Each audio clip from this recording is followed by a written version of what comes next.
नाज़रीन, मैं हूँ आपकी मेज़बान रिता हसन और आप देख रहे हैं ANC डिजिटल। आज हमारे साथ टॉप ट्रेंड्स में मौजूद हैं खालिद मिनाज साहब। उनसे बात करते हैं मुल्क की सियासी सूरत हाल के बारे में कि वो क्या कहते हैं। खान साहब ने 2014 में आज़ादी मार्च किया था और अब लॉन्ग मार्च कर रहे हैं। सर, इस लॉन्ग मार्च में और उस आज़ादी मार्च में क्या फ़र्क है, आप इस बारे में क्या कहते हैं? बहुत अच्छा सवाल है। सबसे पहले तो अपने नाज़रीन को अस्सलाम वालेकुम। काफ़ी दिनों के बाद हम दोबारा शो कर रहे हैं, तो टॉप ट्रेंड्स में आज के जो ट्रेंड्स हैं उस पर गुफ्तगू करने जा रहे हैं। और सबसे बड़ा ट्रेंड आज का यही है कि इमरान खान लॉन्ग मार्च लेके इस्लामाबाद की तरफ जा रहे हैं। आज इमरान खान का दूसरा दिन है और आज वो शाहदरा से अपने लॉन्ग मार्च का आगाज़ करने के बाद वो कामों की जाके वो स्टे करेंगे और रात वहाँ पे गुजारेंगे। जहाँ तक आपने बात की कि 2014 का लॉन्ग मार्च और 2022 का लॉन्ग मार्च, इसमें क्या फ़र्क है? पहले तो ये है कि बहुत सा वक्त गुजर चुका है 2014 में और 2022 में। इसमें बहुत सा पानी पुलों के नीचे से गुजर चुका है। और 2014 का लॉन्ग मार्च एक ऐसा लॉन्ग मार्च था जिसमें उन्हें बहुत से हलकों की सपोर्ट हासिल थी, लेकिन ये वो लॉन्ग मार्च है जिसमें वो अपनी पार्टी पे इन्हिसार कर रहे हैं, अपने वर्कर्स पे इन्हिसार कर रहे हैं, अपने जो इलेक्टेबल्स हैं उन पे इन्हिसार करके वो लॉन्ग मार्च इस्लामाबाद की तरफ लेके जा रहे हैं। तो अब ये देखना है कि ये लॉन्ग मार्च जो है वो कितना कामयाब होता है, और इसका फैसला जो है वो जब लॉन्ग मार्च इस्लामाबाद पहुंचेगा तो उस वक्त हम करेंगे। लेकिन इस वक्त जो है सूरत हाल ये है कि जो इस लाहौर से जब इस लॉन्ग मार्च का आगाज़ हुआ था तो उसको आप एक इम्प्रेसिव शो नहीं कह सकते थे। हाँ, लोग आए हैं, ज़ाहिर है उनके लोग हैं, यहाँ से लोग उनके जीते हैं, यहाँ से उन्होंने सीटें जीती हैं, यहाँ से हर हलके में उनके जो उम्मीदवार थे वो इलेक्शन में खड़े हुए हैं। और फिर ये भी कि जो ज़िमनी इंतखाबात हुए हैं उसमें इमरान खान ने तमाम तर सीटें जीती हैं, एक दो सीट के छोड़ के सारी सीटें जीती हैं। तो इसलिए जितने भी उम्मीदवार हैं जो जीते हैं या इन वेटिंग हैं या वो करने की कोशिश कर रहे हैं, तो वो जाहिर है अपना शो दिखाना चाह रहे हैं इमरान खान को, और वो अपने लोगों को लेके इस जुलूस में जा रहे हैं, इस लॉन्ग मार्च में जा रहे हैं। तो इस हवाले से ये कहा जा सकता है कि पहली बार इमरान खान बग़ैर किसी की सपोर्ट के, बग़ैर किसी सियासी जमात की सपोर्ट के, बग़ैर इस्टेब्लिशमेंट की सपोर्ट के 2022 का लॉन्ग मार्च जो है वो बग़ैर किसी मदद के इमरान खान खुद कर रहे हैं। और ये बहुत बड़ा फ़र्क है कि अब रात के अंधेरे में कोई उनसे मुलाकात नहीं करता, अब रात के अंधेरे में कोई उन्हें ये बताने नहीं आता कि अब कल आपने ये बात करनी है, अब रात के अंधेरे में कोई उन्हें डिक्टेट करने नहीं आता। अब उन्होंने जो करना है खुद अपने आप से करना है, और वो जो भी करेंगे उसके वो ज़िम्मेदार खुद होंगे। और इसका नतीजा आगे जाके क्या निकलेगा ये तो हम आगे चल के बताएंगे, लेकिन ये लॉन्ग मार्च इमरान खान की सियासी ज़िंदगी का तयन करेगा। वो एक ट्रू लीडर की हैसियत से अवाम के सामने आएंगे, और अगर ये लॉन्ग मार्च कामयाब हो जाता है और इसका इख्तिताम एक पुरअमन लॉन्ग मार्च पे होता है और वो अगर डेट लेने में कामयाब हो जाते हैं तो ये एक उनकी बहुत बड़ी कामयाबी होगी। लेकिन मैं समझता हूँ कि इसके बावजूद अगर वो लॉन्ग मार्च को लेके चले हैं, उसमें शुरका की तादाद कल जो रिपोर्ट थी उसमें 7 से लेके 10,000 थे, तो अगर 7 से लेके 10,000 तक भी लोग उन्होंने इकट्ठे कर लिए और वो लेके चल रहे हैं, तो मैं समझता हूँ कि इसे इमरान खान की नाकामी नहीं कह सकते। हाँ, ये ज़रूर कहा जा सकता है कि उस तरह की मैसिव सपोर्ट उन्हें हासिल नहीं है जिस तरह का 2014 में था, और उन्होंने 126 दिन का धरना दिया था और फिर वो अपने जो मकासद थे उनको हासिल करने में कामयाब हुए थे। लेकिन इस दफ़ा क्या होता है ये तो आने वाले दिनों में पता चलेगा। लेकिन इमरान खान के लिए ये अच्छी बात है, उनके पास खोने के लिए कुछ नहीं है। वो इस लॉन्ग मार्च से बहुत से सियासी फ़ायदे हासिल कर सकते हैं। अब देखना यह है कि हुकूमत इस लॉन्ग मार्च को किस तरह ट्रीट करती है और किस तरह लेके चलती है। दूसरी चीज़ जो है, हम ये बात कर रहे हैं कि इमरान खान का जो पंजाब के अंदर उनकी हुकूमत है, परवेज़ इलाही साहब जो वज़ीर आला हैं, उन्होंने इस लॉन्ग मार्च की मुकम्मल हमायत का ऐलान कर रखा है। लेकिन हम ये देख रहे हैं कि कल से परवेज़ इलाही साहब इस लॉन्ग मार्च में कहीं पे नज़र नहीं आ रहे। ये कहा जा सकता है कि वो इस लॉन्ग मार्च का हिस्सा नहीं है, लेकिन वो इससे अलग भी नहीं है।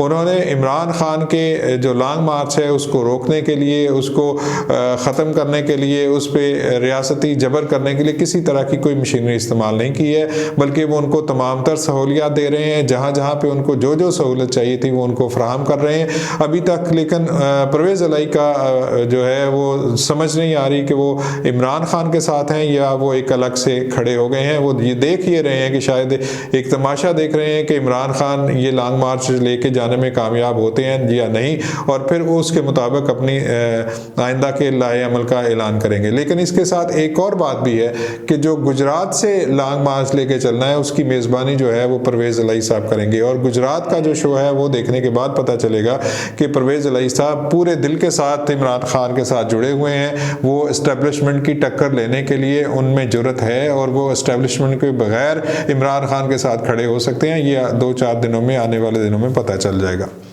खालिद साहब, हर जलसे और धरने मार्च में दावा किया जाता है कि अवाम का ठाठे मारता हुआ समंदर नजर आएगा। क्या इस मार्च में भी खान साहब इस अवामी समंदर को बर्पा कर पाएंगे? आप इस बारे में क्या कहते हैं? हाँ जी, बिल्कुल। ये बात, जो भी लॉन्ग मार्च करता है उसका लॉन्ग मार्च का 1 किलोमीटर का हो या 22 किलोमीटर का हो, वो हमेशा यही कहता है कि मैं ठाठे मारता हुआ समंदर लेके जा रहा हूँ और मैं अवाम की ताकत के साथ जो है इस्लामाबाद को फतह कर लूँगा। ये बातें तो सारे करते हैं, लेकिन जहाँ तक इस लॉन्ग मार्च का ताल्लुक है, आपने शायद ना देखा हो या आप शायद गई हो। आप देखिए कि लॉन्ग मार्च, मैंने कहा कि इतना इम्प्रेसिव नहीं है लेकिन इतना बुरा भी नहीं है। लोग यहाँ से निकले हैं उनके साथ। अब देखना ये है कि इस्लामाबाद तक पहुँचते हुए कितने लोग उनके साथ बचते हैं, और ख़ास तौर पे आपने ये भी देखना है कि अभी लोग मुल्तान से आ रहे हैं, अंदरूनी सिंध से भी लोग आ रहे हैं, कराची से भी काफ़िले चले हुए हैं। ये काफ़िले कहाँ पे आके उनके साथ जुड़ते हैं, और फिर ये भी कि अभी वो जा रहे हैं, शाहदरा से निकले हैं, अमामिया कॉलोनी, और फिर आगे से निकलेंगे तो यहाँ के लोग भी उनके साथ शामिल होंगे। तो इन काफ़िलों को लेके जब वो इस्लामाबाद की तरफ जाएंगे तो फिर हम देखेंगे कि उनके पास जो है वो ठाठे मारता हुआ समंदर है या नहीं है। और फिर इस्लामाबाद से काफ़िले आएंगे, आज़ाद कश्मीर से भी आएंगे, फिर खैबर पख्तूनख्वा से भी आएंगे, फिर गिलगित बल्तिस्तान से भी आएंगे जहाँ पे उनकी हुकूमत है और चारों तरफ से गिरा हुआ है इस्लामाबाद। तो फिर ये देखने के हम कह सकेंगे और ये बात कर सकेंगे कि उनके साथ ठाठे मारता हुआ समंदर है या नहीं है। फ़िलहाल उनके पास जो है वो ठाठे मारता हुआ समंदर नहीं है। वो अपना मोमेंटम बिल्ड कर रहे हैं, वो लोगों को अपने साथ लेके चलने की तरगीब दे रहे हैं। वो लोगों से कह रहे हैं कि इस हकीकी आज़ादी मार्च के साथ उनके साथ चलिए ताकि मुल्क के अंदर एक तब्दीली आए। तो 2 या 3 दिनों में इस हकीकी आज़ादी मार्च का जो है वो हमने देखना है कि वो किस अंजाम तक पहुँचता है, वो वहाँ तक पहुँच भी पाता है या उससे पहले कोई खुदा न खास्ता कोई बड़ा सानहा ना हो जाए, कोई बड़ा हादसा ना हो जाए जिसकी बहुत सी अशारे और पेशन गोइयाँ हो रही हैं। तो अल्लाह करे ये जो लॉन्ग मार्च है, जिस तरह हमने कहा कि तहरीक इंसाफ या किसी भी सियासी जमात का ये हक है कि वो लॉन्ग मार्च करे, वो एहतजाज करे, वो अपना नुक्ता नज़र अवाम तक लेके जाए और अवाम को अपने साथ मिलाने के लिए इस तरह की एक्टिविटी करे। ये उनका हक है, इस हक को तस्लीम करना चाहिए। लेकिन इसके साथ साथ कुछ चीज़ें सामने आ रही हैं, वो हम आगे बात करेंगे। लेकिन ये अफसोसनाक होगा कि अगर ये जो लॉन्ग मार्च है उसका इख्तिताम एक नाखुशगवार वाक़े पे हो। फैसल वाडा ने प्रेस कॉन्फ्रेंस में कहा कि वो एक खूनी मार्च करेंगे, लाशें गिराएंगे, जबकि उनको तो पार्टी से ही निकाल दिया गया। आप इस बारे में खालिद साहब क्या कहेंगे, कुछ राय बताएं। देखें, फैसल वाडा की जो प्रेस कॉन्फ्रेंस थी वो बहुत अहम थी और इस पर इमरान खान उनको भी सोचना चाहिए था। लेकिन हम ये देखते हैं कि इस तरह के जो इशारे हैं और इस तरह की जो बातें हैं, हर जो लॉन्ग मार्च होता है उससे पहले इस तरह की थ्रेट्स भी आती हैं और इस तरह के मामला भी जो सियासी जमातें हैं उनको बताए जाते हैं कि आप बाहर ना निकलें, आपकी जान को ख़तरा है। लेकिन सियासी जो लीडर हैं वो इन तमाम चीज़ों को नहीं देखते, वो बाहर निकलते हैं। मोहतरमा बेनज़ीर भुट्टो को भी उनका जो जब वो पाकिस्तान आई थी तो एक बहुत बड़ा लॉन्ग मार्च था कराची से इस्लामाबाद की जानिब, और बावजूद इसके कि परवेज़ मुशर्रफ ने ये कहा था कि आप ना आएँ, आपकी जान को ख़तरा है, वो फिर भी पाकिस्तान तशरीफ़ लाई थी। और जब कराची में कारसाज पे एक बहुत बड़ा सानहा हो गया था, अल्लाह ना करे इस तरह का सानहा इस लॉन्ग मार्च के साथ हो और पाकिस्तान की तारीख जो है वो खून आलूद हो जाए। फैसल बाडा ने जिन मामला की तरफ इशारा किया है उसमें उन्होंने कहा है कि उन्हें लाशें ही लाशें नज़र आ रही हैं और उन्हें खून ही खून बहता हुआ नज़र आ रहा है। इसके साथ साथ उन्होंने ये भी कहा कि इसके पीछे बहुत से गैर मुल्की हाथ भी मुलव्वस हैं और उन्होंने ख़ास तौर पे अरशद शरीफ के हवाले से बहुत सी बातें की हैं। लॉन्ग मार्च के हवाले से उन्होंने कम बातें की हैं, अरशद शरीफ के हवाले से उन्होंने ज़्यादा बातें की हैं। तो ये लॉन्ग मार्च एक ऐसे वक्त में क्यों हो रहा है जब अरशद शरीफ की शहादत हुई है, वो वहाँ पे एक उन्हें गोली मार के शहीद कर दिया गया है। तो इमरान खान जो है वो इस लॉन्ग मार्च को पूरे होमवर्क के साथ करना चाहते थे, लेकिन जब अरशद शरीफ की वाक़या हो गया तो फिर वो वो पेशावर में थे तो वहाँ से फौरी तौर पे लाहौर आए, तो फिर उन्होंने आके लाहौर में इस लॉन्ग मार्च को करने का ऐलान कर दिया। वो अरशद शरीफ के शहादत के वाक़े को अपने लॉन्ग मार्च को कैश करने के लिए इस्तेमाल करना चाहते थे और उनकी ये ख्वाहिश थी कि वो इस खून को जो बहा है कीनिया के अंदर, जिसकी इन्वेस्टिगेशन हो रही है और उसके बहुत से ताने बाने वो ख़ुद तहरीक इंसाफ की तरफ जाते हुए महसूस हो रहे हैं। तो इससे बचने के लिए बहुत से लोग ये कह रहे हैं कि उन्होंने इस लॉन्ग मार्च का आगाज़ कर दिया है। ये बिल्कुल पूरी तैयारी के साथ लॉन्ग मार्च नहीं है, वो कुछ और तैयारी करके बैठे हुए थे, लेकिन अरशद शरीफ का जो वाक़या हुआ है उसके बाद उन्होंने अपने हिकमत अमली को तब्दील किया है। अब वो इस लॉन्ग मार्च को लेके चल पड़े हैं और आज की जो ताज़ा तरीन जो ख़बरें हैं वो ये हैं कि जनाब अली अमीन गंडापुर, उनकी एक ऑडियो रिलीज़ हुई है जिसमें वो लोगों से पूछ रहे हैं कि उनके पास कितने बंदे हैं, उनके पास कितनी गन्ने हैं और इस तरह के मामलात कितना असला है।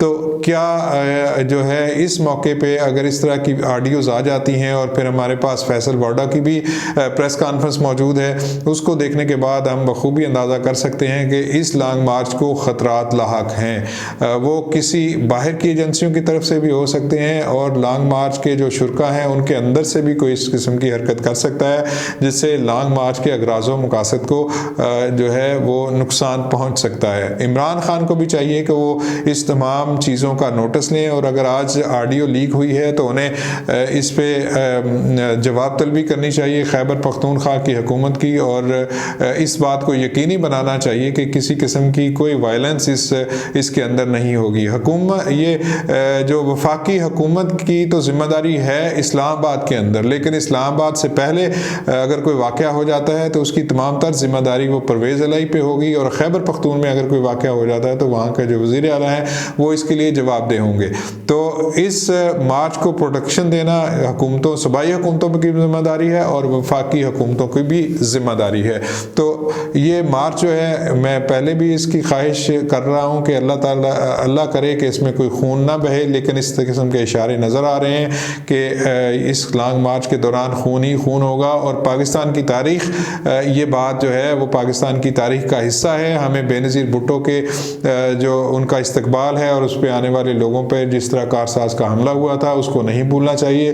पाकिस्तान की तारीख को एक बार फिर से खून आलूद होने से बचाने के लिए हमें इस मार्च को पुरअमन रखना है। इमरान खान को भी ये कोशिश करनी चाहिए और वो एक अरसे से ये कहते रहे हैं कि अगर हम इस्लामाबाद की तरफ आ गए, आपको चारों तरफ से घेर लिया, तो फिर आपके लिए छुपने के लिए कोई गुंजाइश बाकी नहीं रहेगी। लेकिन अब वो कह रहे हैं कि ये पुरअमन एहतजाज होगा और हम जो जल्दी इंतखाबात की डेट लेने के लिए जा रहे हैं। अगर उनका इज्तिमा और उनका लॉन्ग मार्च इसी तक रहता है तो फिर हमें इसकी सपोर्ट करनी चाहिए। लेकिन अगर इसमें किसी जगह पे वायलेंस आ रहा है और अभी अली अमीन गंडापुर की जो ऑडियो लीक हुई है उसको देखते हुए बहुत से खदशात और बहुत से खतरात इस लॉन्ग मार्च को लाहक हैं, तो इसलिए बहुत सोच समझ के आगे चलने की ज़रूरत है। अवाम को भी ये सोचना होगा और पाकिस्तान की सियासी जमातों को भी, और इसकी सबसे बड़ी जिम्मेदारी फिर इमरान खान के कंधों पर आयद होती है कि अगर इस तरह का कोई वाक़या हो गया तो उसका खमियाजा जो है वो पूरी कौम को भुगतना पड़ेगा और इमरान खान को खुद भी भुगतना पड़ेगा कि जब इतने थ्रू सिक्योरिटी अलर्ट्स हैं इसके बावजूद वो क्यों मुसर हैं कि इस लॉन्ग मार्च को किया जाए। बहुत शुक्रिया खालिद साहब। प्रोग्राम का वक्त हुआ जाता है ख़त्म। नाज़रीन अपने फीडबैक्स का कमेंट में ज़रूर बताइएगा।